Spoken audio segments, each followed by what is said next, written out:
Thank you. Good morning. Welcome to Unity of Tacoma Way to start the morning.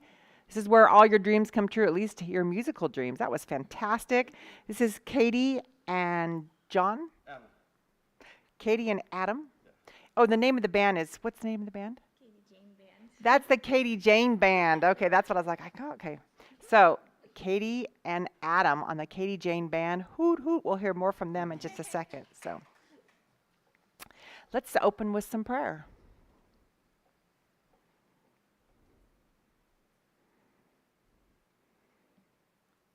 As we stand here together, open to all that is before us and around us, we ask that your love and your light surround us, enfold us, empower us, so that we can walk away and spread your love and light to others. And so it is, amen. Let's have more from the Katie Jane Band. All right.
That's fantastic. Can we just keep having them play? That is so fantastic. If you guys want to sit down, you can for a while. I have some wonderful memories of going to visit my grandparents in North Hollywood. We lived in Northern California. And so I had 3 siblings and myself, right? And then my parents, and we would pack ourselves up into the station wagon. And we had one of those seats in the back that faced the back way. So 2 of us sat back there, 2 in the back seat. And I don't know how we entertained ourselves, but I remember it was just so exciting on that 7-hour trip, right? From Northern California to Southern California. But when we started up that grapevine to drop into Southern California, oh, it was just like, oh my gosh, it's so exciting. And then we'd come down because it wasn't too much further. My grandparents lived in North Hollywood, and they had like at least 2 acres of land. Yeah, and so they had this, kind of this not that big of a house, but the acreage was amazing. And of course, it's Southern California, so they had every kind of citrus tree that you could possibly imagine. And then they also had a pomegranate tree. Oh my gosh, and the citrus was like lemons, oranges, and grapefruits, all that out there, right? So for breakfast, you just go out and pick your fruit that you want. But they also had kumquat trees and plum trees. So it was just like a magical land to go there. And then on top of that, they had like a swimming pool. So this wonderful swimming pool that 6 feet deep at one end and 3 at the other, and real large. And so that was like the land we played on. But the funnest part of the whole thing was my grandparents, which I absolutely adored, and they were very, very active, and so my parents and my siblings. But all of a sudden, the aunts and uncles and the cousins that in the area would all come over, and we would just be, having barbecues and playing in the pool and playing croquet and climbing trees. They had this swing set, that you would never see now because it's liability, right? But you had a ladder that went to the very tippy top, and so I'd have to say it's 20 feet up in the air. And as a 3-year-old, I have pictures of me climbing up that to the top and like, whoa, I loved it. It was absolutely, I was a climber. But I was thinking about the memories of that and how it just was all these ages of people, and you didn't find yourself playing with just your cousin that was your age or something like that. You wanted to hang out with grandma and grandpa or your aunt and uncle or your older cousin who brought her boyfriend, and this is exciting, right? And so that was just all so much fun getting all that group together. Well, I was looking at some videos when I was getting ready for this, and Ashton Applewhite, she's an advocate against ageism, and she was explaining in one of her videos how that's kind of how the cultures often were, but as we got more populated or became more suburbanited, and the cities grew, that we began to isolate ages. And so even within the school that was a one-room schoolhouse, we're going to have our first graders, our second graders, third graders, fourth. So we divided into grades, right? And then all of a sudden we got our junior high kids, our senior high kids, and then somehow we started to separate adults. We've got the aging over here, right? And we've got the middle age, or just really what is middle age, right? You don't know what your middle age is until you pass away. So, but anyway, they're trying to guess what your middle age. But now and then they have the activity for the old folks. We have that bingo night for the 65 and older or whatever. But we develop these activities where it really separates our age groups. And what she was saying out of that is that really created this dynamic that pit one age group against another, where we were all family, or we're all united, we're all together. And I think there's some wonderful, like within the Hispanic community, they very much have that. And I'll also say in the Polynesian Hawaiian community, that's very much still that they still have that, where they're all together. It's not it's separate. But you think about, like I work at a high school, and so at the assemblies, it's like the freshmen are like, "We're the best." Sophomores are going, "No, we're the best. You stink." And the juniors are like, "No, we're the best." And the seniors are like, because they're the seniors, so they're like, "We're the best," but the juniors are always louder. Seems like the juniors, because it's like have everything to prove, right? So it's like, "No, we can't even hear you." But all of a sudden, even that, you're pitting one age group against another. Now, my high school, my class has freshmen through seniors, and so I always crack up when people go, "So what age group do you teach?" And I'm like, 9th through 12th.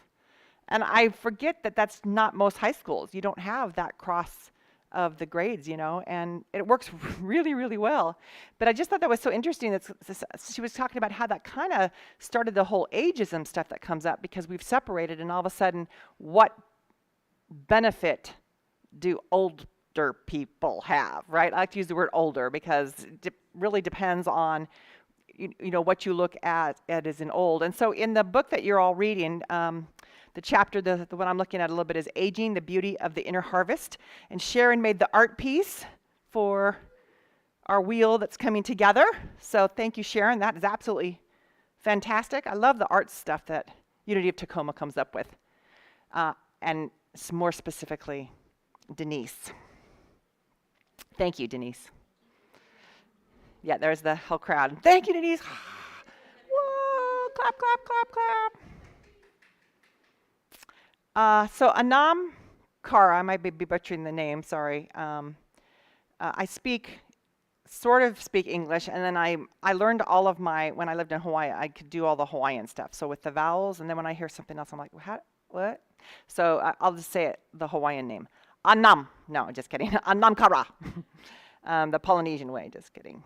So anyway, the chapter was really insightful, and I thought one of the things that I really want to focus on that the author talked about is memories, and how one of the values of older people is they can draw upon their memories and bring that in to the inner part of them, and have that be a calming, soothing aspect of their life as they get older, and the idea of reflecting, and those memories are part of that. And I really liked that.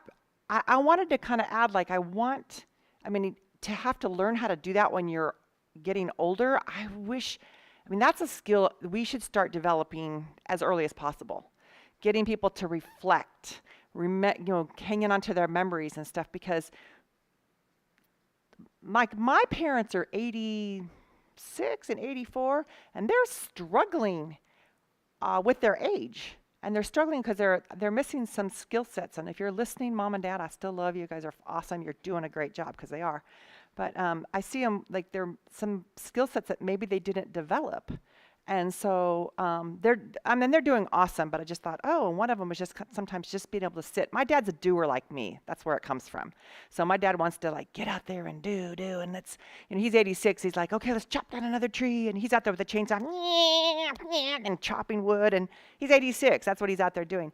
And that's how he feels valuable. And he's continuing to. And I guess my wish would be, I wish, Dad, you could just sit and just reflect and enjoy sitting, right?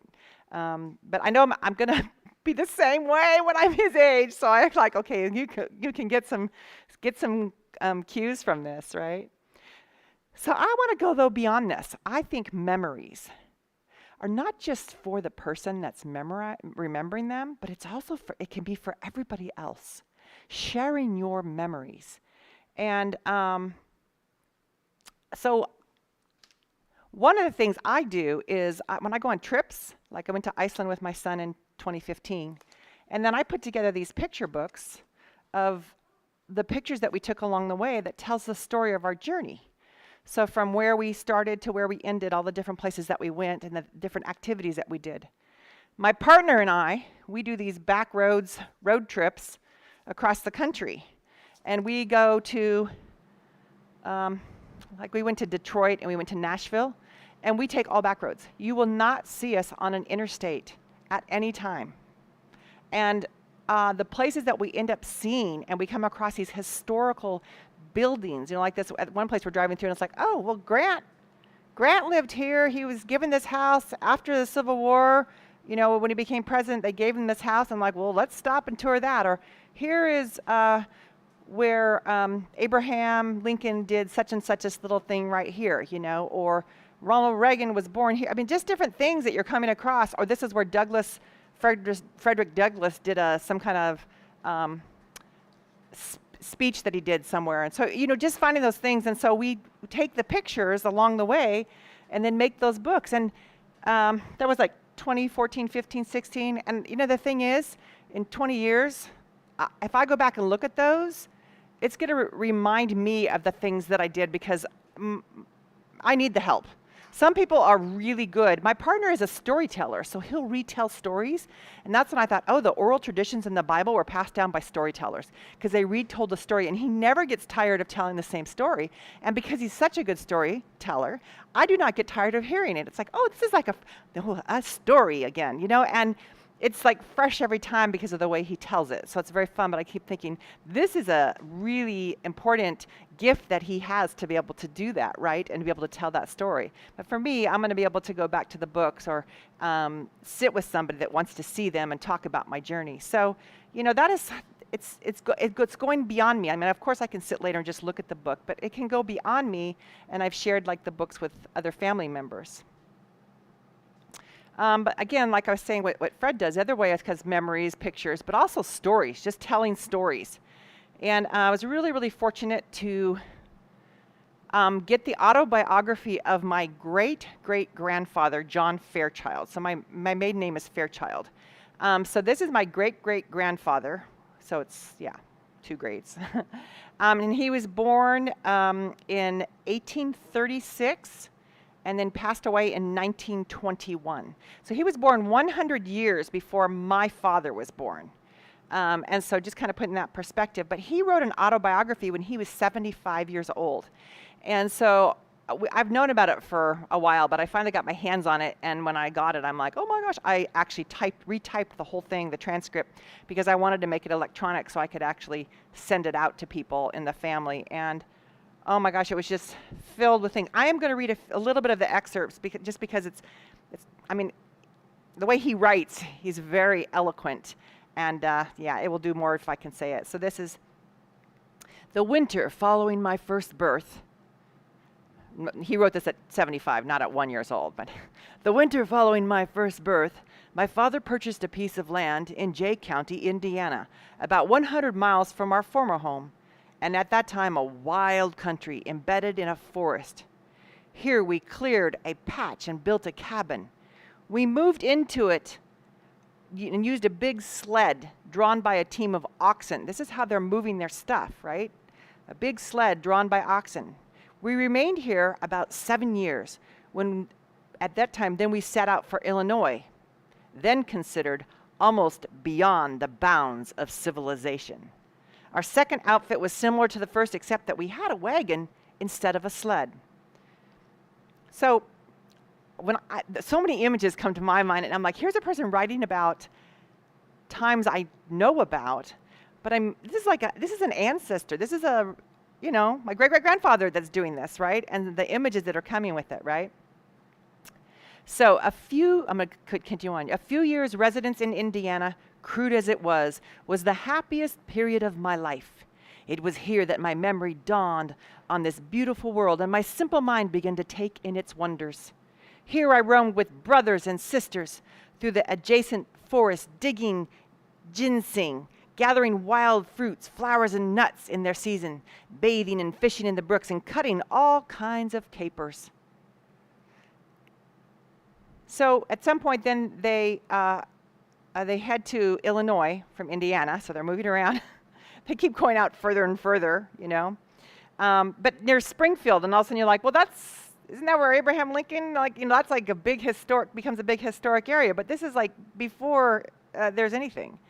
So our trip to Illinois was, for me, full of adventure and not unpleasant, though I loathed to leave my old home in Indiana with its familiar scene, and this, with the corduroy roads we had to pass over through Indiana. It left a rather sad impression on my mind. And you will want to know something about the corduroy roads. You were thinking of those washboard roads? For a few of you ever saw one and never will. They were made of logs laid side by side crosswise to the road, through swamps, sometimes for a mile or more, and the wagon would go clunk, chug, chug, clunk, chug as we moved over it. And I'm like, I've never heard of that before. And I'm thinking that would totally be unpleasant, right? So we stopped at a small village about 10 miles south of Springfield, where we spent the summer of 1845. Now here my father died about his 56th birthday. He had been in poor health for many years, and his doctor's bills, perhaps, and other expenses had exhausted his scanty hoard. I love the way this guy writes, his scanty hoard. My mother had 8 children. Only one was able to support himself. Now, what's fun along with this is I've done a lot of genealogy in genealogy, Ancestry.com. And so I've been able to pull his records and who all his brothers and sisters were, his parents. And there's even times where he's alluded to, I don't know what was before this. And I'm like, I do. I know exactly where he came before then, right? And so it really helped kind of piece some things together, and it makes it very, very interesting, right? So This is the part to me that gets really good, though.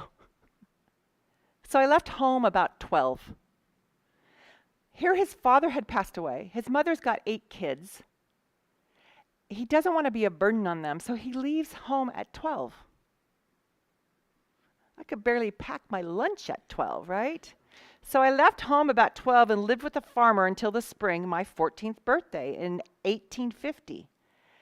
When I was engaged with a saddle and harness maker in the village of Athens near Springfield, I agreed to remain with him until I was 21. I'd worked with him for only 1 year, however, when the cholera broke out in the village, and my employer became frightened at the suddenness and the havoc of the contagion, closed up shop, and went to his father's about 12 miles away. So here's my 14-year-old great-great-grandfather alone. And I think he gave him like, oh, yeah, you can take care of this land here and grow this. But then he got sick. He did not catch cholera, but he did get sick. So I'm going to stop with the reading. I just kind of summarize a couple things. He had such adventures, and I love it where he talks about wanting to go to the gold rush, right? So there's the California gold rush going on in Coloma, and he never makes it out there because he gets the measles, and so he ends up having to stay back to get healed. And then there, he ended up being a teacher, in a one-room schoolhouse, right? Do you know what I do for a living? I'm a teacher. My sister works for a school district as a behavioralist. When I'm reading this, I'm just loving this because so many of my ancestors, as I've tracked them, have been farmers or cement workers. They've been very, very physical. But this is a line that comes out of teaching, and I'm like, this really changed the trajectory of my family, this particular family, because of what careers that came out of that. And to me, that's really cool to know that can have such an influence. Somebody's choices can have such an influence. Now, what's interesting too is Coloma, California. Anybody been there where the gold rush is? Okay, it's in California. It's a little tiny, teeny town. My sister lives there. He never made it, but my sister lives there. She's lived there for a lot of years, and so every year I'm there in Coloma, and like this is where he was trying to get, and here I am. And they just have the big park that's all dedicated towards the gold rush. So they have the big mill there and the little old shops that the Chinese were selling goods to the people and stuff like that. So I love it when you find out about history and are able to say, I'm connected to that somehow. That's my roots, and then to see maybe the influence that it had on where you are today. He goes on to tell the story about he actually did fight in the Civil War for the North. And big long section where he's talking about his adventures with that and the one battle that they got into, but the walking through the swamp for miles and miles. It got me so interested, I started actually reading more about the Civil War. And so then I'm reading more about that, and I'm like, and he's in that. And then as on my genealogy, I'm finding more and more relatives that fought in the Civil War, and I keep going, yeah, they're fighting for the North. And then I found one in the South, and I'm like, no, I'm not glad they're fighting for the South. I don't know. They're gone. They're no longer in my family. I don't believe in that. So, but he has an amazing story, and I just need to say, history is written by those who live it. If he at 20 years old had told about his story, you'd go, okay, that's a cute little childhood and leaving home at 12. And I mean, it's all interesting until about he's 20, right? But you missed out on so much. When he was 71, he actually also did the homesteading in Oklahoma, which I'm not proud of, when they took the Indian land and opened it up and said, hey, run and grab your, but he was part of that. And I'd seen a movie on that, and with Tom Cruise, in there about them. And I'm like, oh my gosh, he was there running. This is the same great-great-grandfather, right? So to be able to have him put those things down and say, my ancestor lived this, right? It makes me feel connected to the past. And I think the value of him being 75 and writing this down, he lived for another 10 years, but at 75, the story he had to tell is amazing. And I'm glad he didn't keep it to himself. And I think that all of us have those stories as we get older, even when you're not quite so old, you start, making some notes and keeping track of that. But what are the things that you have experienced? Things that he experienced that I will never experience, right? and it's been 100 years since he's passed away have gone by, and I have this story here. So that's just one of the things I think when we think about ageism and how we devalue older people and realizing they've got experiences, they've got memories and stories that we could benefit from, that we can learn from. But I also then I'm going to add another thing. I call it the blessing of memory, but I'm going to call this the blessing of ability. Now, I watched this video, and it was about millennials. It's called Millennials Show Us How what it looks like for what old looks like. And so they had people that were 25 and 30. They'd say, like, they introduced themselves, and they said, well, what age is old? And so then we're like, oh, I don't know, 50 or 60.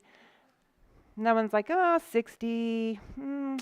Well, I guess 30 is the new 40, so, 50. So, and I'm just cracking up because I'm like, okay, I'm like 63, right? And I'm like, this is funny because it is just kind of all relative. And I'm like, I realize I'm 63, so I say, see myself, or I guess I have to realize that I am 63. But I like how one of the ladies in the film said, she goes, I feel like I did 40 years ago. Now, I don't feel like I did 40 years ago because I've had, a new knee and a new hip and things put in. But my mind, I think sometimes often like I did 40 years ago, even though I've got more wisdom. But there's sometimes I'll see like Fred, don't listen to this, but I'll see a good-looking guy and, well, Fred, you're good-looking, so that's all right. And I think, I want to say something to him, and they're like, no, you can't. You're some old lady. You can't walk up to the guy and go, you're hot. Which I might have been done in my 20s just because I was goofy that way, but I'm like, you're hot. So I did say something stupid one time when I was teaching to this sub in there, and I'm like, well, look what we have here. And then I'm like, oh, run. Because all I'm thinking is he sees the old lady walking, look what we have here. And so should not be a confession, but I guess we're going to go with this. So, but I thought that was so funny because I go, oftentimes I'm thinking, the way I'm thinking, I'm not thinking like I'm an old person, right?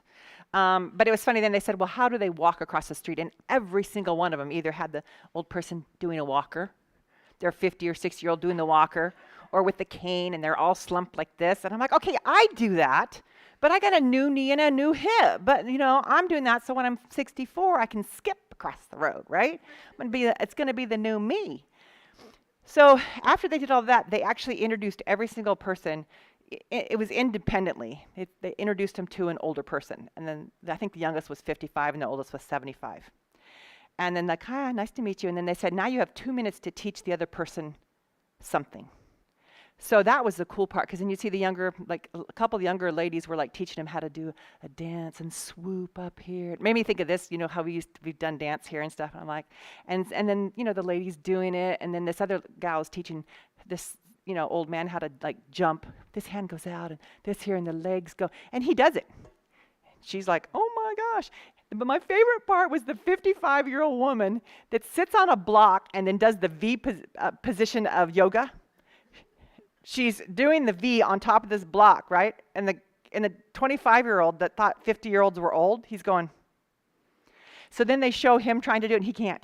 He's falling all over the place, right? But they're having so much fun. But I'm like, yeah, until you can do yoga. I thought of that when I was a college teacher, and I brought in a yoga instructor, and all my students are like trying to do what he's doing and couldn't. And I'm over there going, yeah.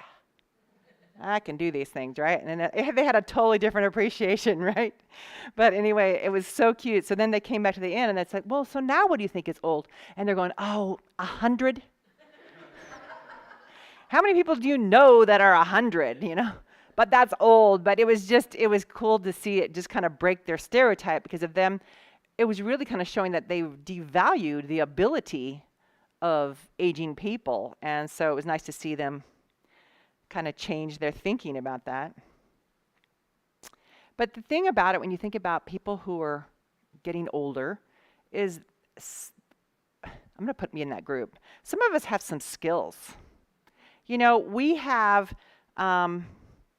we have worked hard at things. I was thinking about these old blues musicians that I had met in Tacoma, and I would go and watch them, right? And they were like 12 years older than me, right? And then you go in it, and they're not necessarily pretty to watch. No, I mean, yeah, they're good looking because I'm 63, so they look good to me, right? But what I'm just saying is sometimes when you get older, we kind of like, oh, it's like they're wrinkly or whatever, and it's like, okay, but no, they would just play because they were so amazing. They would be playing in the bars. It wouldn't be these younger musicians. It was these older ones because they were so good, right? And of course, it was a pleasure to watch them. I'm joking about that because they're so good.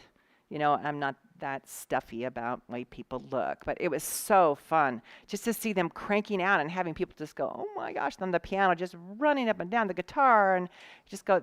And they're in their 60s and 70s, and they're amazing.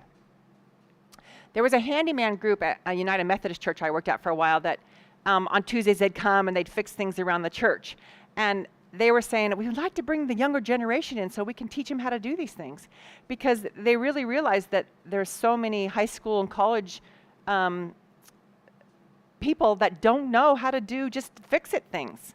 And so you think, oh, here's a group of people. You're like, I'm going to go hang out with the old men. Well, you can look at it that way. You're going to go hang out with people that know how to fix the plumbing, fix the whatever's broken at the church, the heater, right? The floor, the walls, whatever it is. They know how to patch things up and stuff like that. So the value of that group, I'm like, I want to go hang out with them. And my dad was like that, so I love to learn from him to how to do things. But I mean, the value of that, and yet society minimizes their worth, and yet, oh, so much to teach, right? I'm going to reflect again on myself and how maybe I don't do things quite right, but I played softball my whole life. I think I started when I was 8 or 9, right? And my very first tryouts, my dad was so proud of me. I'm out there, and they're throwing fly balls, and they throw it up, and I go under it and I catch it. My dad was an outfielder. I throw it back. They're like, oh. So then they throw it a little higher, and I'm like, catch it, throw it back, like it's nothing. So they go, oh, and then they really throw it high, and I'm like, catch it, throw it back, and they're just like, that's amazing, right? So that's how I started out, and I made all-star teams and all that thing because I'm very athletic. So I did all that softball. Well, when I was working in Salt Lake City at Westminster College, we had a co-ed softball team, and we had students and we had staff. And I was probably second to the oldest. There was one other staff person who was probably 10 years older than me as a man, and good softball player. And we'd be out there, and we'd be playing co-ed, we're doing stuff. And then one of the students had the audacity to come over to me and explain something about softball. And I looked at him and I said, do you realize I have played softball longer than you've been alive? And he goes, and I said, so you might want to rethink what you think about what I know or don't know about softball. He was a good friend. He was a student that I was, connected with. So, I did that because I didn't want to, I'm not trying to sever the relationship. But he kind of laughed. But it really was funny when I started that to say, I've been playing softball. And I was going to say, and then I went, longer than he's been alive, It's like, I have played softball that long. I know softball. So you're not telling me anything that I don't know, But again, how we can be devalued that here's the old lady on the team, and I'm the young whippersnapper. I'm gonna come over and tell her, why that happened. Okay, bless you, my child. So that's I would call it the blessing of ability, things that we learn how to do, that we can pass those things on. Think about sewing family recipes that you can pass down, right? That you show somebody how to use. Just any kind of skills and trades are all things you can pass along. So the third thing I want to touch on is the blessing of wisdom.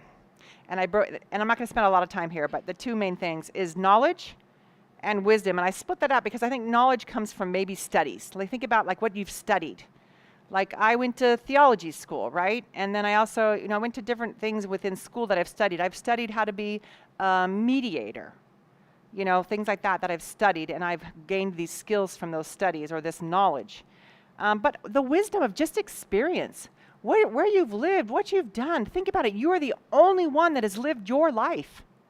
You have lessons and things that you know that nobody else does. You have wisdom that nobody else has because of your experience, your worldview, the way you saw it, what you knew when you went into that. You have something incredibly valuable to give others. That's why I like the idea of like the blogs and different things that people do, because it's a way of putting yourself out there and people maybe not knowing who you are or how old you are. And getting that out there, and people are like, oh, this is great, whatever this wisdom is, So I don't want to talk about, we all have wisdoms of some sort, right? And so we can share those.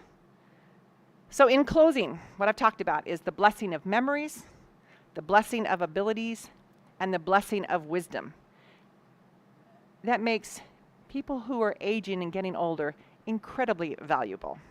So even if you don't feel it, and I've felt times, like right now I'm in the midst of a job thing with my disability stuff that I'm dealing with. I have to have a meeting this week, and I'm nervous because my biggest thing is I'm older. Do they look at me and say, you're really not valuable anymore? It's the reason I work extra hours all the time, is because when I was 50, I was homeless. And I thought, I have a master's degree, but I got lupus, I got cancer, I ended up homeless, and I had to work, just kind of hang in there and then work and do whatever. And then there was some blessings that came along, and I got out of that situation. But I look back and say, it can be scary as an older person, because I would be in a position where sometimes I thought, is someone going to hire me because I'm older? And as a teacher, I think I'm valuable, but does the new boss realize what I'm capable of doing, So let's hang together, all of us, even the young people. We need them in our group. But let's close our eyes and breathe in and breathe out.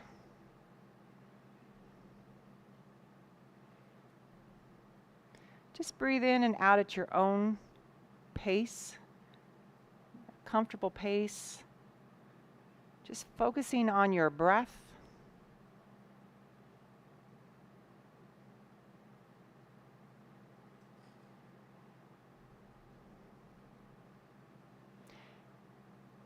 I want you to draw upon your history and pull up a memory of something that you can do, something that you know, some kind of memory that brings you joy. And if you have to take a little while to search your memory closet, you go ahead, but pull up a memory. Find something you want to look at.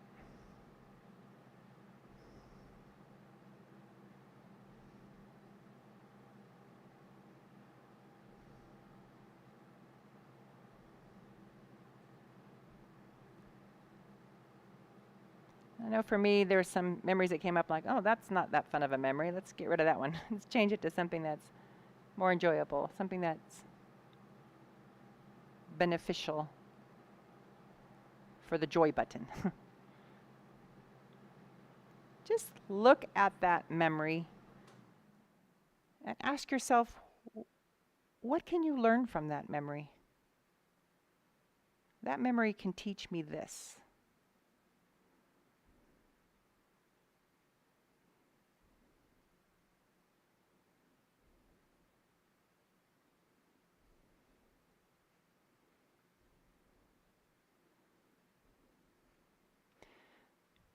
And as you think about that memory, ask yourself too, it's like, what part of this memory can I share with somebody else that allows me to share some joy or some wisdom or something to others? How can others benefit from this memory?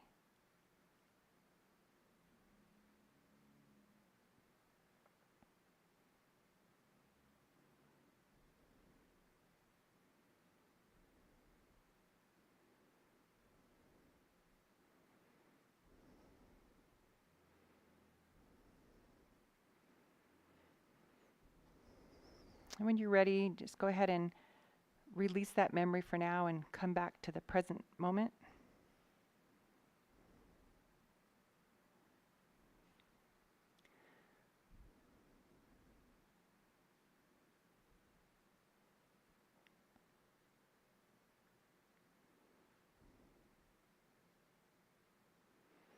The beauty of memories is that we can always return to them.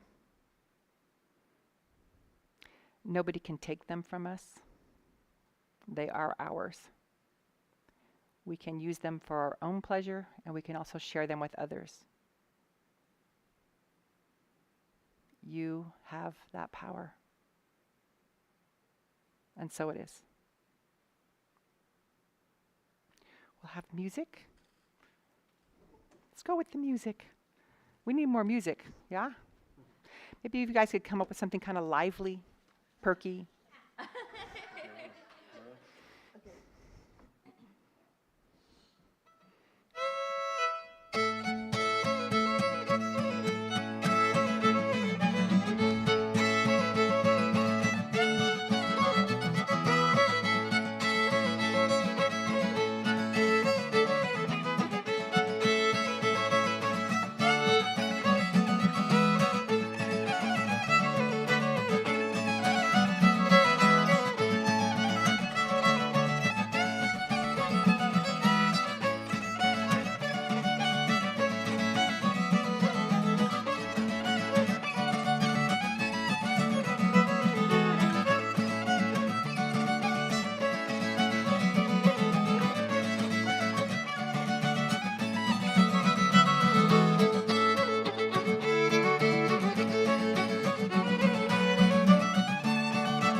You guys have two more for us.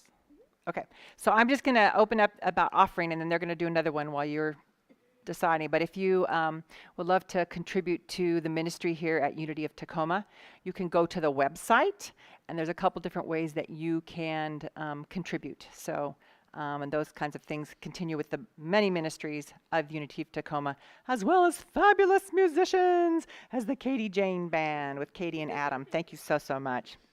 So they're going to do another song, and then I'm going to give some announcements.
fantastic.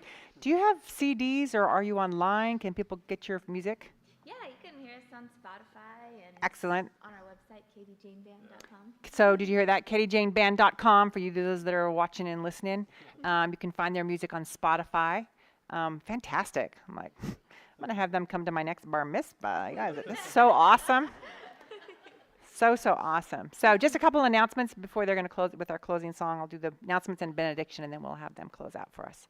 On Saturday, November 12th at 11 a.m., we're going to meet here at the Surge is that how you say it? I wanted to say Spurge, but not Surge. Here in South Tacoma to make sandwiches for the unhoused in Tacoma. And last time they made 100 sandwiches, and so they're hoping to do that again. I've done this before, and it is absolutely fantastic. And the idea of getting the rhythm of where you're making sandwiches, whether it's a line or whatever, it's like, I think, sitting around doing a puzzle where you're just kind of doing something, but you end up talking about all sorts of things, and it is so fun socially as well as being able to contribute to a real need in the community. So that's on November 12th. On Sunday, November 20th, we will end Faith in Action, but we won't stop our Faith in Action. We're just ending the program with a Thanksgiving soup and bread celebration. The board will be making the soup, and we have a sign up for the potluck if you are compelled to bring something. So I think probably all this stuff is on the website as well, so people can get the information there. November 27th begins the season of Advent. That's coming up so quickly. Unity Headquarters has the Advent booklet that we will be following this year. It's titled A Christmas of Light and Peace. And you can go to unity.org and put A Christmas of Light and Peace in the search box, and you can order your booklet. I love not having to leave home and be able to get stuff. So the booklet's free, and you can leave a love offering when you order.